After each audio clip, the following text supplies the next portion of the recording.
ડિંડોલી વિસ્તારમાં શનિવારે રાત્રે થયેલી હત્યા મામલે ડિંડોલી પોલીસ દ્વારા હત્યારા પિતા પુત્રની ધરપકડ કરવામાં આવી હતી.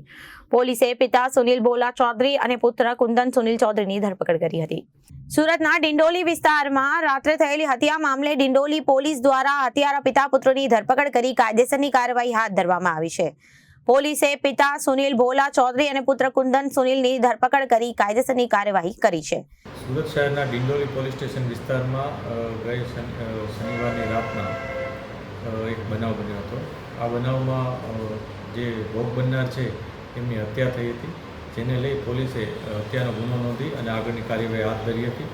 પોલીસે તત્કાલ કાર્યવાહી કરી અને બે વ્યક્તિઓ, એકનું નામ સુનિલ ચૌધરી અને એકનું નામ કુંદન સુનિલ ચૌધરી, આ બંને બાપ દીકરા છે.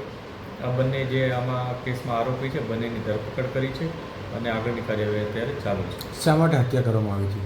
અત્યારે જે પ્રાઇમરી ઇન્ફોર્મેશન પોલીસને મળી છે, જેમાં ઇન્ટ્રોગેશન દરમિયાન એવી માહિતી છે કે જે આમાં મુખ્ય આરોપી છે કુંદન સુનિલ ચૌધરી, એ કુંદનનો મિત્રતા જે ભોગ બનનાર છે રામ બચ્ચન મોર્યા એના નાના દીકરા સાથે હતી.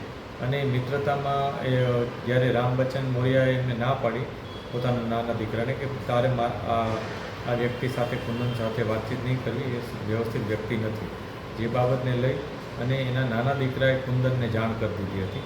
અને એ બાબતને લઈ અને એનો કુંદન એના સાથે ઝઘડો કરવા આવ્યો હતો અને એના નાના દીકરાને પોતાની સાથે લઈ જવા આવ્યો હતો. આ પ્રકારની પ્રાથમિક માહિતી પોલીસને મળી છે અને આ બધી બાબતો વેરીફાઈ અત્યારે કરી રહ્યા છે. Bureau report Janadesh news.